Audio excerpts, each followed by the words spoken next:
1. A man wants to place an order by telephone for some office stationery.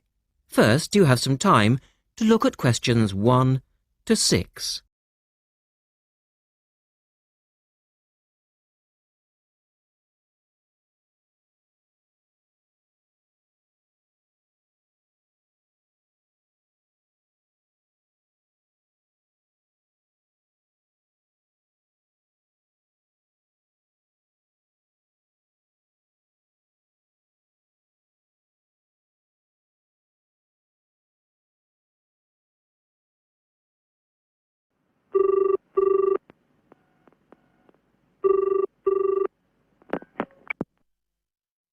Thank you for calling Millennium Office Supplies. If you would like to place an order, please press 1. Your call has been placed in a queue. A customer service operator will be with you shortly.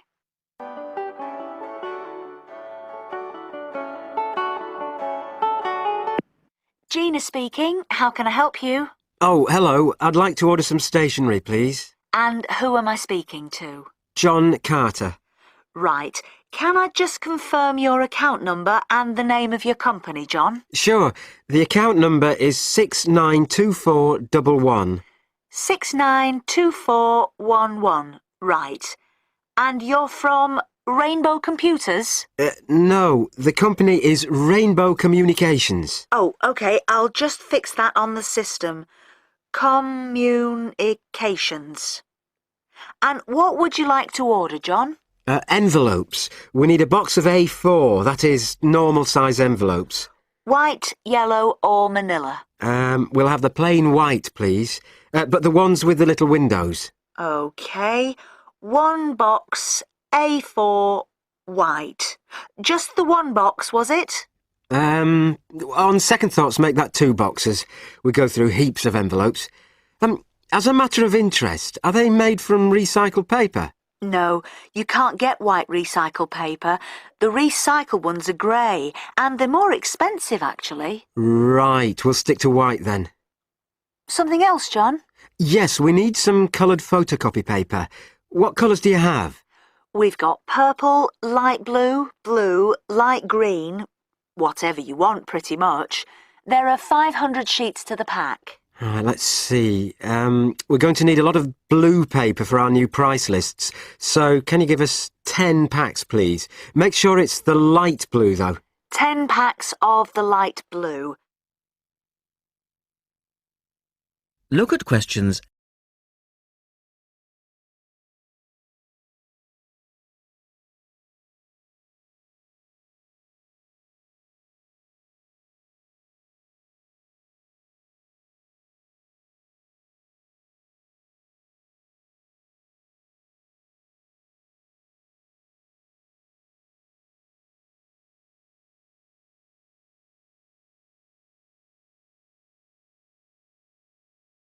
Anything else that we can help you with? Let me think. What else do we need? I'm sure there was something else. Pens, paper clips, fax paper, computer supplies, office furniture? Oh yes, we need floppy disks. Do you have those nice coloured ones? Yes, but they're a bit more expensive than the black ones. Oh, that's all right. I'm not paying anyway. Right. Floppy disks. And what about diaries for next year? We've got them in stock already, and it's a good idea to order early. No, I think we're all right for diaries. But something we do need is one of those big wall calendars. You know, one that shows the whole year at a glance. Do you stock those? We certainly do. OK, can you include a wall calendar then, with the other stuff? Just make sure it's got the whole year on the one side. Sure. And do you have a copy of our new catalogue? No, I don't, but could you send one? Yes, I'll pop one in with the order. You'll find it a lot easier to remember what you need if you have our catalogue in front of you next time. Yes, good idea. And when can you deliver this? Should be with you tomorrow morning. Can you make sure that it's not after 11:30 a.m? Because I have to go out at 12. There's only myself here on Fridays. Fine. I'll make a note on the delivery docket that they should deliver before 11:30. Thanks very much. Thanks. That is the end of part 1. You now have half a minute to check your answers.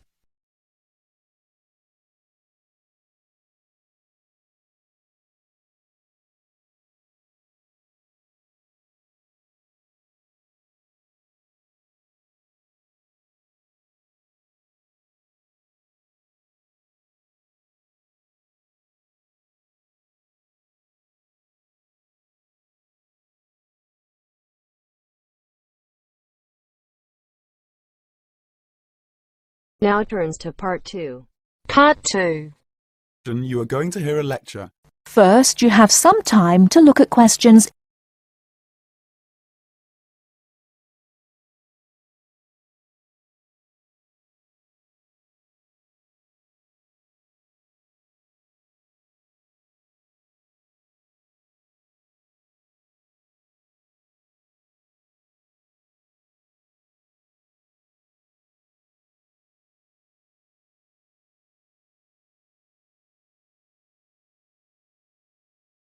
Good afternoon, everybody. It's Ronald Jaff with this week's edition of Movie Talk. First, let's look at the films this week in the theatre. The Kid Rides Again, When You Find Love, and Wronged. The last of the three, Wronged, is definitely the best. In fact, one of the best films in a long time, with Henry Michelson and Joanne Seymour. It is about a man who gets a life sentence for a murder he did not commit.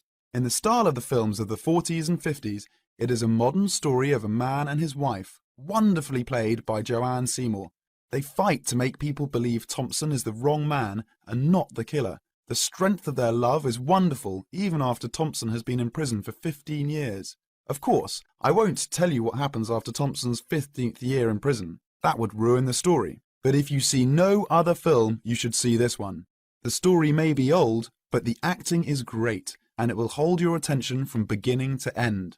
Unfortunately, I can't say the same for When You Find Love. Just another silly story about how boy meets girl, boy loses girl, boy gets girl again, and they live happily ever after.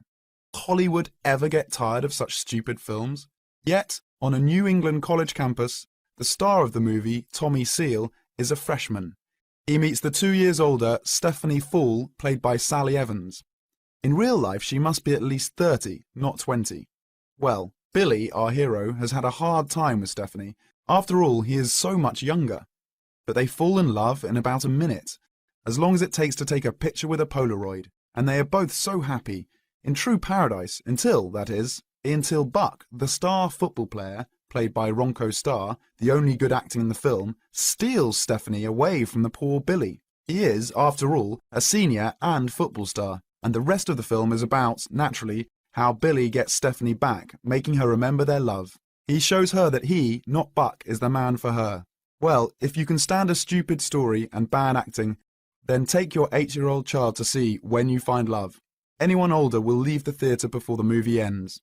And finally, The Kid Rides Again, a western about a young cowboy, Kit Barnes, who stops the bad guys, the robbers, the killers, and plain old bullies, and helps the good guys. Kit is fast with a gun and never once in this cowboy. Kit is the cowboy who never stays in one place for a very long time, who leads a lonely but very free life. Nothing new on the storyline, but a good classic-style western with good acting. Peter Sells as Kit catches just the right mood. He's an excellent and natural cowboy. There are beautiful scenes of the open country in the West and enough action to hold your interest. A good cowboy film for those who, like me, always enjoy seeing the Old West. And now, before we go on with the news from Hollywood, a word from our sponsor. That is the end of part 2. You now have half a minute to check your answers.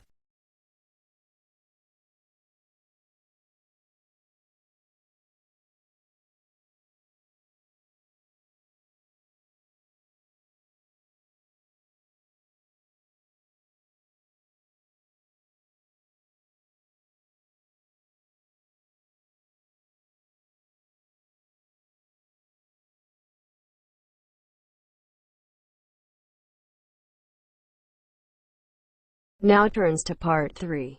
Part 3. You will hear an interview with a wildlife specialist called Alison Sharp talking about bears. In the first part of the discussion, they are talking about the history of the bear. First, look at questions 21 to 23.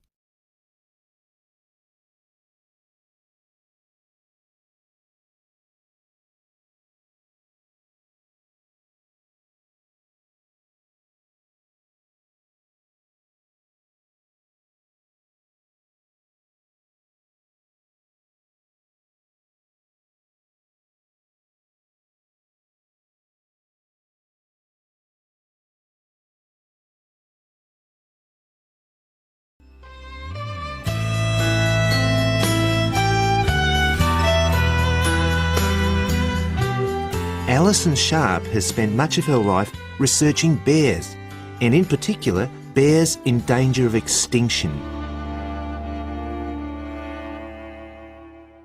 She is the author of a recent book on bears, and we welcome her to the studio today. Thank you. Delighted to be here. First of all, can you give us a quick overview of the history of the bear family? Well, the bears we know today actually have as their ancestors bears which have been evolving for some 40 million years. We have fossils of the earliest true bear, and it's important to emphasize this because some creatures are called bears but are not. Such as koalas, for instance. Yes, exactly. Fossils of the true bear show a small dog-size animal with characteristics that show a blending of dog and bear traits. So the general belief is that dogs and bears were of the same family? Yes, that's the theory. And then we see the arrival of the early cave bear. We know from cave drawings that Neanderthal man used to worship this bear and at the same time fear it. Understandable, perhaps. Yes, but they need not have worried because the cave bear only ate plants. In fact, the cave bear survived 2 ice ages, but then became extinct. In the second part of the interview, Alison talks more about the situation of bears today. Look at questions 24 to 30.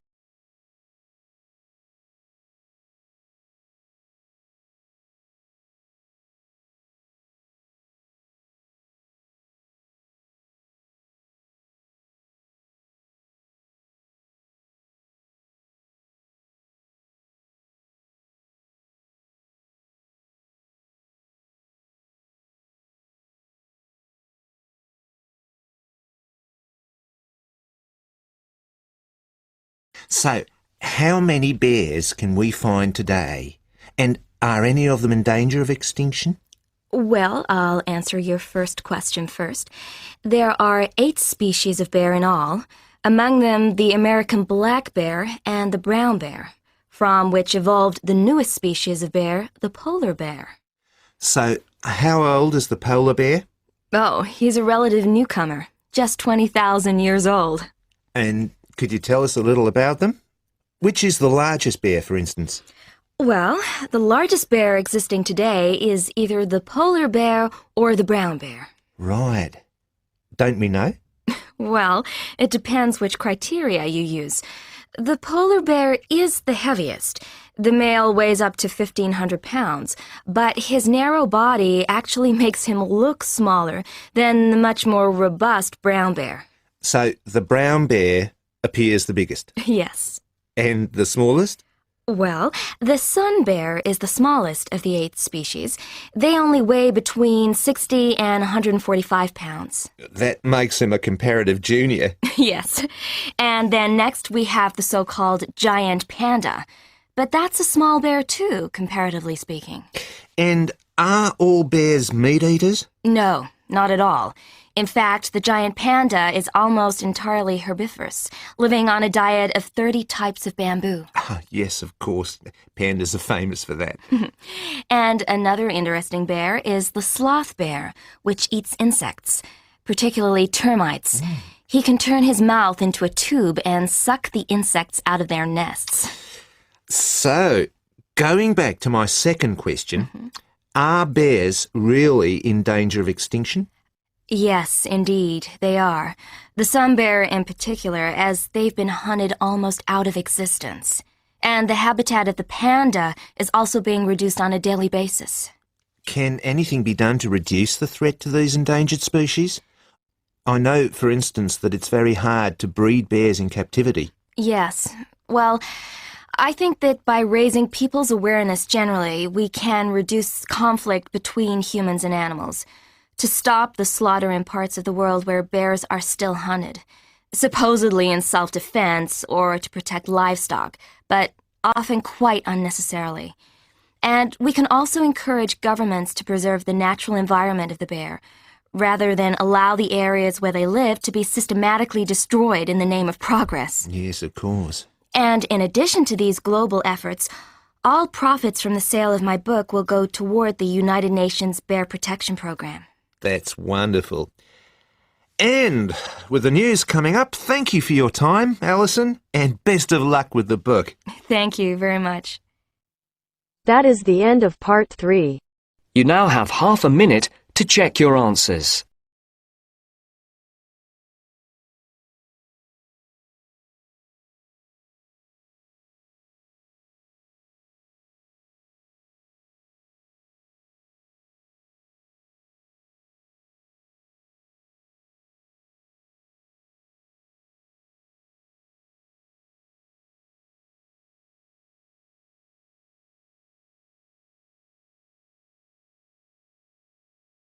Now turns to part 4. Part 4. You will hear part of a lecture on the current and future use of mobile phones. First, you have some time to look at questions 31 to 40.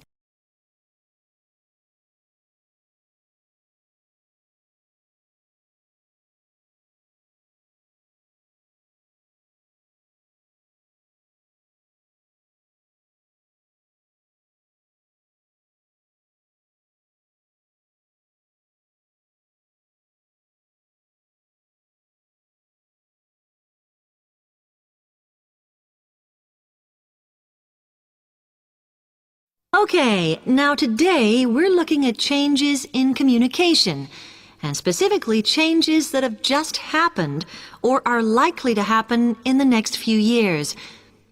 Key to this is the mobile phone, which is increasingly being seen as an all-purpose system rather than just a phone. If you only use your phone for texting and making calls now, you will be amazed at how you'll be using it in the future. The technology has been developed for a range of other uses. For example, phones could be used so that if you are meeting someone and they get lost, you could send them a map of your location to help them. This will save all those complicated explanations over the phone and our poor friends or colleagues trying to drive and find out where they are at the same time. And if you get bored waiting, or if you're traveling, for example, you will soon be able to see TV news on your phone as it is actually being broadcast. This means that you won't have to miss any of your favorites if you were away for a few days. Most people have got used to texting now, and young people send pictures to each other. But what is exciting is the possibility of putting music with them before you send them. And it's not all frivolous. Phones are going to become even more critical in business and education. Some recent developments have a highly practical usage. So, for example, as lecturers, we will be able to send everybody a text to let them know if lectures have been cancelled.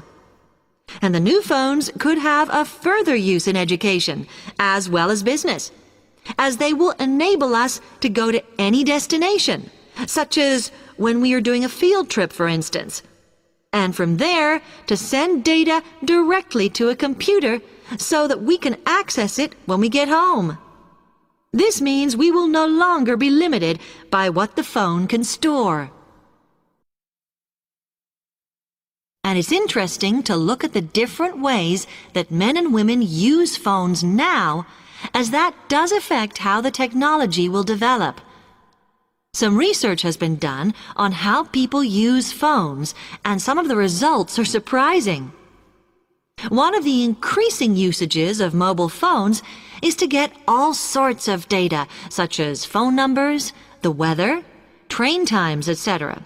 And while there's been an attempt to set up connections with things that women might be interested in accessing, it is overwhelmingly men who do this.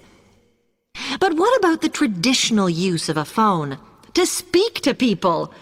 I suppose we would predict that it is mainly women who use phones as a method of contact for friends and family, but, in fact, the genders exploit this facility equally. I've spoken about the increased business usages that phones will offer, and I suppose we would associate this usage with men. The survey picked up, though, that women are often working from home or catching up with work in the evenings, so they use phones in this way as much as men do. Most of us are aware we can store photos on our phones. It's an ideal method of capturing a moment wherever you are. Women tend to be the group that keep photos on their phones, but it seems that men use their phones to actually take pictures much more than women do. And of course, all this knowledge affects the marketing that the companies will do in order to sell the phone. That is the end of part 4. You now have half a minute to check your answers.